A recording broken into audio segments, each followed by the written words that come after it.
Hello friends, welcome back to our channel. இன்னைக்கு இந்த வீடியோவில் ஒரு குயிக்கான பட்டு சாரி எப்படி ட்ரை பண்ணுறது தான் பார்க்க போகிறோம். நீங்கள் நார்மலாக ஏதாவது ஃபங்க்ஷன் போகிறீங்க, டெம்பிள் போகிறீங்க அப்படின்னா எப்படி ஒரு குயிக்கான சாரி ட்ரை பண்ணலான்றது தான் இந்த வீடியோவில் பார்க்க போகிறோம். அண்ட் நிறைய இந்த வீடியோவில் எப்படிலாம் சாரி அட்ஜஸ்ட் பண்ணிவிட்டு ரொம்ப குயிக்காக ரொம்ப நீட்டாக எப்படி ட்ரை பண்ணலான்றது தான் ரொம்பவே டீட்டெயிலாக நம்ம சேனலில் ஏதாவது ஃபர்ஸ்ட் டைம் பார்க்குறீங்கன்னா மறக்காமல் சப்ஸ்கிரைப் பண்ணுங்கள். அண்ட் அதே மாதிரி நம்ம சேனலில் நிறைய வீடியோஸ் போஸ்ட் பண்ணியிருக்கோம். ஸோ சாரி ரிலேட்டடாக நிறைய வீடியோஸ் போஸ்ட் பண்ணியிருக்கேன். அது எல்லாமே நீங்கள் போய் செக் பண்ணி பார்க்கலாம். இப்போ சாரி ட்ரை பண்ணுறதுக்கு ஃபர்ஸ்ட் நம்ம பல்லு ப்ளீட் தான் எடுக்க போகிறோம். ஸோ பல்லு ப்ளீட் பார்த்தீங்கன்னா எப்போவுமே நம்ம ஆன் ஸ்பாட்டில் பண்ணும்போது ரொம்ப கம்மியான ப்ளீட்ஸ் வருதுன்ட்டு நீங்கள் வரி பண்ணிக்க வேண்டாம். இப்போ பார்த்தீங்கன்னா ஃபர்ஸ்ட் நம்ம பல்லு ப்ளீட்டை மட்டும் கொஞ்சம் ப்ளீட் பண்ணி எடுத்துக்கிட்டு அதுக்கப்புறம் சாரி ட்ரைப்பிங் ஸ்டார்ட் பண்ணலாம். இப்போ நான் பல்லு ப்ளீட் தான் எடுத்திருக்கேன். ஸோ இப்போ இது எப்படி நான் ப்ளீட் பண்ணலான்றதை பார்க்கலாம். ஃபர்ஸ்ட் உங்களோட சாரியில் இந்த மாதிரி நாட் இல்லைன்னா இந்த மாதிரி ஒரு அன்ஈவனான எட்ஜ் இருந்துச்சு அப்படின்னா ஒரு ஃபோல்டு மாதிரி பண்ணிக்கோங்க. அதுக்கப்புறம் ப்ளீட்ஸ் எடுக்க ஸ்டார்ட் பண்ணுங்க. ப்ளீட்ஸ் எடுக்கும் போது ஃபர்ஸ்ட் ப்ளீட் மட்டும் உங்களோட பாடி சைஸ்க்கு ஏற்ற மாதிரி நீங்கள் ப்ளீட் எடுக்கும் போது ஃபர்ஸ்ட் ப்ளீட் மட்டும் உங்கள் பாடிக்கு ஏற்ற மாதிரி செட் பண்ணிக்கோங்க.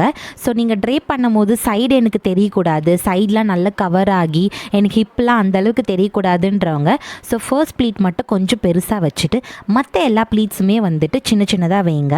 அப்போ தான் உங்களுக்கு நிறைய ப்ளீட்ஸ் கிடைக்கும். அண்ட் அதே மாதிரி ஈவனாக உங்களுக்கு வெளியில் தெரியாமல், அதாவது உங்களோட ஷோல்டர் ஆம் போலில் சில அடியில் இருக்க ப்ளீட்ஸ் எல்லாமே வெளியில் நிற்கும். அந்த மாதிரி நிற்கக்கூடாது அப்படின்னா நீங்கள் இந்த மாதிரி சின்ன சின்னதாக ப்ளீட்ஸ் எடுத்தால் மட்டும்தான் உங்களுக்கு கரெக்டாக இருக்கும். இப்போ பார்த்தீங்கன்னா நான் எப்படி எடுத்திருக்கேன்னு பாருங்கள். ஃபர்ஸ்ட் ப்ளீட் என்னோடய பாடி சைஸ்க்கு எடுத்திருக்கேன். அதுக்கு நடுவில் குட்டி குட்டி ப்ளீட்ஸ் எடுத்திருக்கேன். லாஸ்ட் ப்ளீட் அந்த குட்டி ப்ளீட்ஸ் எல்லாம் மறையிற அளவுக்கு கொஞ்சம் பெருசாக எடுத்திருக்கேன். இந்த மாதிரி நீங்கள் எடுத்தீங்கன்னா ரொம்பவே நீட்டாக பர்ஃபெக்டாக வரும். ஸோ நீங்கள் முன்னாடியே ப்ரீ ப்ளீட்லாம் பண்ணி அயன்லாம் பண்ணி தான் கட்டணும்னு அவசியமே கிடையாது. இது பார்த்தீங்கன்னா ஒரு குயிக்கான ஆன் ஸ்பாட் ட்ரேப்பில் பண்ணுற ஒரு டெக்னிக் தான். ஸோ இந்த டெக்னிக் யூஸ் பண்ணி தான் நானுமே சாரி கட்டுவேன். ஸோ அதை நான் எப்படி கட்டுறனோ அதேபடி தான் உங்களுக்கும் நான் இப்போ காட்ட நான் எல்லா ப்ளீட்ஸுமே எடுக்க ஸ்டார்ட் பண்ண போகிறேன். ஸோ கொஞ்சம் கொஞ்சமாக நீங்கள் அரேஞ்ச் பண்ணிக்கோங்க. உங்கள் ஹைட்டுக்கு ஏற்ற மாதிரி நீங்கள் எவ்வளோ பல்லு ப்ளீட் வேணுமோ அது எல்லாமே நீங்கள் அரேஞ்ச் பண்ணிக்கோங்க. நான் கொஞ்சம் கொஞ்சமாக இந்த மாதிரி தான் அரேஞ்ச் பண்ணுவேன். ஸோ சில பேர்கிட்ட டேபிள் இருக்காது, சில பேருக்கு கஷ்டமாக இருக்கும் ப்ளீட்ஸ் எடுக்கிறதுக்கு. ஸோ அந்த மாதிரி இருந்துச்சுன்னா நீங்கள் யூஸ்வலாக எடுக்கிற மாதிரி எடுக்கலாம். நான் எப்பவுமே என்னோட சின் ஏரியாவில் இந்த மாதிரி டைட் பண்ணிட்டு தான் எடுப்பேன். ஸோ அதுவே எனக்கு ஈஸி அண்ட் குயிக்காகவும் வந்துடும். அதே மாதிரி ப்ளீட்ஸ்லாம் அரேஞ்ச் பண்ணும்போது பார்த்தீங்கன்னா நடுவில் ஒரு ப்ளீட் பெருசாகிடும், ஒரு ப்ளீட் சின்னதாகிடும். ஸோ அது எப்படி மேனேஜ் பண்ணணும் அப்படின்னா நீங்கள் கரெக்டாக ஈவனாக அரேஞ்ச் பண்ணும்போது பார்த்து பார்த்து பண்ணுங்கள். ரெண்டு சைடுமே பார்த்து பண்ணுங்கள். எது உள்ளே விட்டுருக்கும், எது ரொம்ப பெருசாக இருக்குது சின்னதாக இருக்குதுன்னு பார்த்து அட்ஜஸ்ட் பண்ணால் மட்டும்தான் நீங்கள் ஈவனாக ட்ரை பண்ண முடியும். ஸோ இப்போ நான் ப்ளீட்ஸ்லாம் கேதர் பண்ணிட்டேன். ஸோ கொஞ்சம் டிஸ்டன்ஸ் விட்டுட்டு நான் பின் பண்ணி எடுத்துக்கிறேன். ஸோ இப்போ நான் கையிலேயே ப்ளீட்ஸ் எடுத்துக்கும் போது எவ்வளோ ப்ளீட்ஸ் எடுத்திருக்கேன்னு பாருங்கள். கிட்டத்தட்ட நான் 8 ப்ளீட்ஸ் கிட்ட எடுத்திருக்கேன். ஸோ கொஞ்சம் சின்ன சின்னதாக எடுத்ததுனால தான் எனக்கு இவ்வளோ எடுக்க முடிஞ்சுது. நீங்கள் நார்மலாக எடுத்திங்கன்னா ஒரு 4 or 5 இல்லை 6 அந்த மாதிரி கூட வர வாய்ப்பு இருக்குது. ஸோ அதனால் குட்டி குட்டியாக எடுத்திங்கன்னா உங்களுக்கு நிறைய ப்ளீட்ஸ் வரும். சில பேருக்கு அந்த டவுட் இருக்கும், ரொம்ப குட்டி குட்டியாக எடுத்தால் அந்தளவுக்கு நல்லா மறையுமா, சைடில் மறைஞ்ச மாதிரி ட்ரை பண்ண முடியுமான்ட்டு. எல்லாமே டெக்னிக் தான். நீங்கள் எவ்வளோக்கு எவ்வளோ சாரி மேக் பண்ணி ப்ராக்டிஸ் பண்ணுறீங்களோ அந்த அளவுக்கு உங்களுக்கு கரெக்டாக டெக்னிக்ஸ் தெரிய ஆரம்பிச்சிடும். ப்ளீட்ஸ் எல்லாமே கேதர் பண்ண ஸ்டார்ட் பண்ணுங்கள். என்னோட ஷோல்டரில் போட்டு இந்த மாதிரி தான் நான் எடுப்பேன். ஸோ நீங்களும் அதே மாதிரி ட்ரை பண்ணுங்கள், கண்டிப்பாக உங்களுக்கு வரும். அண்ட் அதே மாதிரி உங்களோட ஹைட்டுக்கு ஏற்ற மாதிரி எவ்வளோ வேணுமோ செக் பண்ணிவிட்டு நீங்கள் ப்ளீட்ஸ் எடுத்து வச்சுக்கோங்க. ஸோ இந்த மாதிரி எடுத்து வச்சுக்கிட்டாலே போதும், நீங்கள் மற்றது எல்லாமே கொஞ்சம் ஈஸியாகவே ட்ரை பண்ணிட முடியும். அண்ட் அதே மாதிரி உங்கள் பாடி வரைக்குமே சுத்த அளவு கரெக்டாக இருக்கா, கரெக்டாக உங்களுக்கு மெயின்டைன் பண்ண வருதான்றதை ஒரு தடவை பார்த்துக்கோங்க. ஸோ நான் எப்பவுமே கொஞ்சம் சாரீலாம் கட்டினேன்னா இந்த மாதிரி ஹோல்ட் பண்ணிக்கிறது எனக்கு ரொம்ப பிடிக்கும். ஸோ அதனால் நீங்களும் ட்ரை பண்ணி பார்த்துட்டு கரெக்டாக பின் குத்தி வச்சுக்கோங்க. நெக்ஸ்ட்டு பார்த்தீங்கன்னா ஃப்ரண்ட் ப்ளீட்டும் கரெக்டாக இருக்கான்னு ஒரு தடவை செக் பண்ணிக்கோங்க. சும்மா உங்கள் பாடியில் போட்டு இந்த மாதிரி ஒரு ப்ளீட்டாக வெளியில் எடுத்து கரெக்டாக இருக்கா, நம்ம எடுத்த ப்ளீட்ஸ்லாம் கரெக்டாக ஈவனாக வருதான்றதை ஒரு தடவை செக் பண்ணிக்கிறது நல்லது. ஸோ இதுக்கப்புறம் நீங்கள் மெஷர்மெண்ட்லாம் எடுக்கணும்னு அவசியமே கிடையாது. எந்த ஒரு ப்ளீட்லாம் பண்ணணும்னு அவசியம் கிடையாது. ஆன் ஸ்பாட்டில் மெயினாக சென்டர் ப்ளீட் எப்படி ஃபிக்ஸ் பண்ணலாம் பார்க்கலாம். இப்போ நான் பல்லு ப்ளீட் எடுத்து முடிச்சுட்டேன். இப்போ நான் சாரி ட்ரைப் பண்ண போகிறேன். சாரி ட்ரைப் பண்ணுறதுக்கு பார்த்தீங்கன்னா கரெக்டாக என்னோட ரைட் ஹேண்ட் சைடு ஹிப் இருக்கு இல்லையா, அந்த இடத்துல நான் டக்கின் பண்ணுறேன். ஸோ ரொம்பவும் தள்ளி பண்ணிட்டீங்கன்னா உங்களுக்கு கால் தடுக்கும். ஸோ அதனால் கரெக்டாக கொஞ்சம் சைடாக வர மாதிரி பண்ணாலே போதும். நான் ஈவனாக நல்லா டக்கின் பண்ணுறேன். அண்ட் அதே மாதிரி உங்களுக்கு நடுமுதுகு பின்னாடி நீங்கள் டக்கின் பண்ணாதீங்க. அப்படி பண்ணிங்கன்னா கீழே இருக்க சாரி மேலே தூக்குன மாதிரி தெரியும், இன்ஸ்கர்ட்லாம் உங்களுக்கு வெளியில் தெரியும். அதனால் வந்துட்டு சைடில் உங்கள் ரைட் ஹேண்ட் சைடில் சுற்றி கொண்டு வந்து ஒரு டக்கின் பண்ணாலே போதும், ஒரு கிரிப்னஸ் கிடச்சிரும் உங்களுக்கு. அதுக்கப்புறம் எக்ஸ்ட்ராவாக இருக்க ப்ளீட்ஸ் எல்லாமே பொறுமையாக எடுத்து நம்ம பின் குத்தி வச்சுருக்கோம் இல்லையா பல்லு ப்ளீட், அதை வந்துட்டு உங்கள் பாடிக்கு சுற்றி கொண்டு வந்து ஷோல்டரில் போட்டு பின் பண்ணிடுங்க. இன்கேஸ் உங்களுக்கு வந்துட்டு ஃபுல்லாக ப்ரீப்ளீட்டட் பண்ணி அதுக்கப்புறம் நான் எனக்கு ட்ரேப் பண்ணதா பிடிக்கும் அப்படின்னா நம்ம சேனலில் வீடியோ அதுக்குன்னே நான் போஸ்ட் பண்ணியிருக்கேன். ஸோ ஒரு தடவை நீங்கள் பார்த்துட்டு கூட வந்துட்டு ப்ராக்டிஸ் பண்ணி பாருங்கள், கண்டிப்பாக உங்களுக்கு வரும்.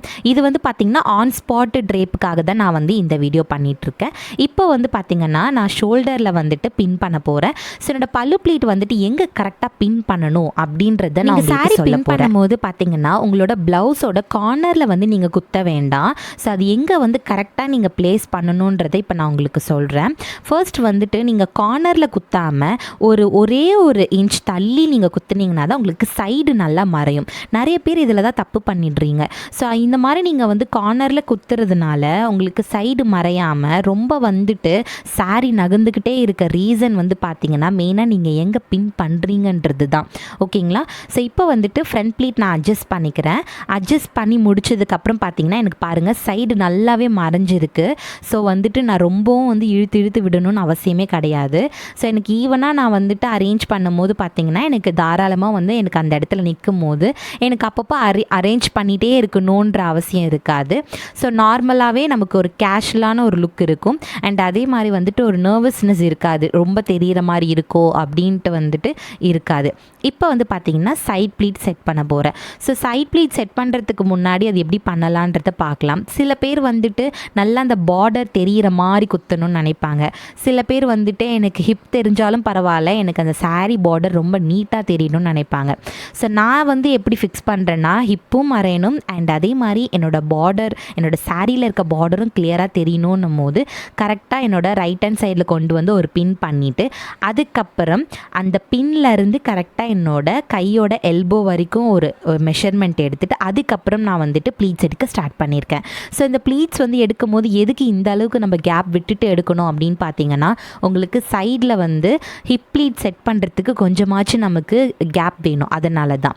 அண்ட் அதே மாதிரி சாரியில் வந்துட்டு சென்டர் ப்ளீட்டில் வர ஃபர்ஸ்ட் ப்ளீட் வந்து எப்போவுமே நகர்ந்து போயிடுது, அது கரெக்டாகவே நிற்க மாட்டேங்குது அப்படின்னு சொல்கிறவங்களுக்கு இப்போ நான் ஒரு ட்ரிக் சொல்லி கொடுக்க போகிறேன்.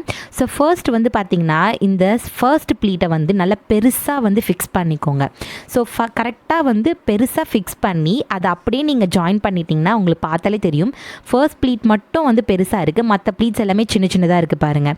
இதுதான் அந்த ட்ரிக். இது வந்து நீங்கள் ட்ரைப் பண்ணும் போது கரெக்டாக அப்ளை பண்ணாலே போதும். எல்லா ப்ளீட்ஸுமே ஈவனாக வந்து இப்போ அரேஞ்ச் பண்ண ஸ்டார்ட் பண்ணிடலாம். ஸோ ப்ளீட்ஸ் எல்லாமே விசிபிளாக உங்களுக்கு தெரியணும் அப்படின்னா லைனாக வந்து நீங்கள் அரேஞ்ச் பண்ணணும். ஸோ லைனாக நீங்கள் அரேஞ்ச் பண்ணதுக்கப்புறம் ஒரு சேஃப்டிக்கு ஒரு பின் குத்தி வச்சுக்கோங்க தனியாக.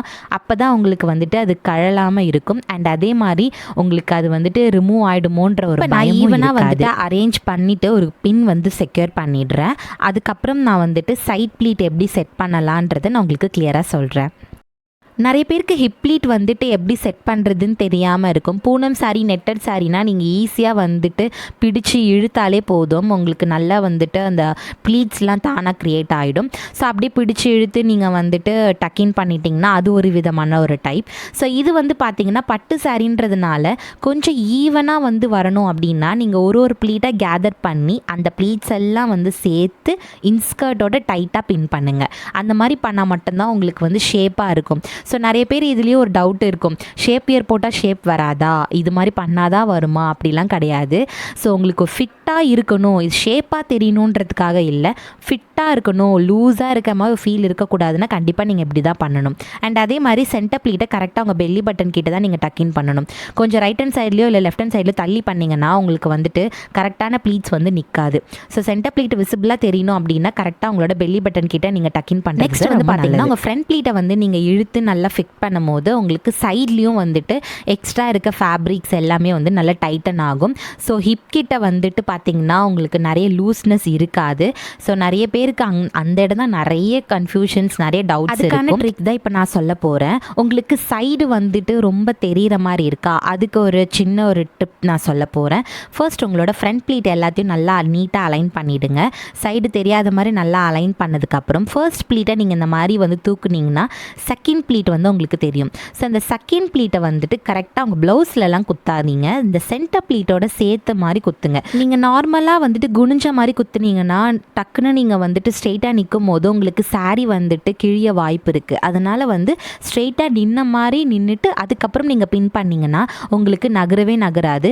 நீங்கள் குனிஞ்சாலுமே உங்களுக்கு சாரீ வந்து மூவே ஆகாது. ஸோ இப்போ நான் எப்படி வந்து மூவ் ஆகாமல் இருக்குன்னு பாருங்கள். நெக்ஸ்ட்டு வந்து பார்த்திங்கன்னா உங்களோட பல்லு வந்து பார்த்திங்கன்னா நீங்கள் வேணும்னா உங்களுக்கு அயன் பண்ணிக்கலாம். ஸ்டிப்பாக இல்லை, என்னோடய சாரீ ரொம்ப மொடன்னு இருக்கும் அப்படின்னா நீங்கள் வந்துட்டு அயன் பண்ணிக்கலாம். இன்கேஸ் நீங்கள் அயன் பண்ணலை அப்படின்னா இது லாஸ்ட் மினிட்ல வந்து எப்படி ப்ரெஸ் பண்ணலாம் பார்க்கலாம். இந்த பல்லுவை வந்து நீங்கள் இந்த மாதிரி நல்லா வந்து சுருட்டிகிட்டே எடுத்துகிட்டு போங்க. இந்த கரெக்டாக எட்ஜ் வரைக்கும் நீங்கள் வந்து சுருட்டி எடுத்துகிட்டு போயிட்டு நல்லா கையில் வந்து ப்ரெஸ் பண்ணி விடுங்க. அந்த மாதிரி நீங்கள் ப்ரெஸ் பண்ணி விட்டிங்கன்னா கண்டிப்பாக வந்து அந்த ப்ளீட்ஸ் எல்லாமே வந்து நல்லா ஷார்ப்பனாக ஆகிடும். ஸோ இது வந்துட்டு நான் நிறைய தடவை பண்ணியிருக்கேன். ஆன் ஸ்பாட்டில் நான் ரொம்ப குயிக்காக கட்டும்போது கண்டிப்பாக நான் இப்படி தான் பண்ணுவேனே. ஸோ அது மாதிரி நீங்களும் ட்ரை பண்ணுங்கள். இப்போ அந்த மாதிரி நான் பண்ணோன்னே கொஞ்சம் ப்ரெஸ்டாகிடுச்சு பாருங்கள். ஸோ அதனால் வந்துட்டு எனக்கு ரொம்ப வந்துட்டு பஃபியாக இருக்காது என்னோட பல்லு ப்ளீட். எஸ், என்னோடய லுக் ரெடி ஆகிடுச்சு. இப்படி தான் நான் வந்துட்டு ரொம்ப குயிக்காக வந்து சாரீ ட்ரைப் பண்ணுவேன். ஸோ நீங்களும் வந்துட்டு குயிக்கான ஒரு மெத்தடில் ப்ரீ ப்ளீட்டிங்லாம் இல்லாமல் எப்படி பண்ணணும் அப்படின்னா கண்டிப்பாக இந்த வீடியோ நீங்கள் ட்ரை பண்ணலாம். அண்ட் அதே மாதிரி வந்துட்டு சாரியே கட்ட தெரியாத உங்கள் ஃப்ரெண்ட்ஸ்க்கும் நீங்கள் ஷேர் பண்ணுங்கள். இந்த வீடியோ உங்களுக்கு பிடிச்சிருக்கு அப்படின்னா கண்டிப்பாக எனக்கு கமெண்ட்டில் சொல்லுங்கள். அண்ட் அதே மாதிரி நம்ம சேனலை மறக்காமல் சப்ஸ்கிரைப் பண்ணுங்கள், லைக் பண்ணுங்கள், ஷேர் பண்ணுங்கள். தேங்க்ஸ் ஃபார் வாட்சிங் ஃப்ரெண்ட்ஸ். பாய்.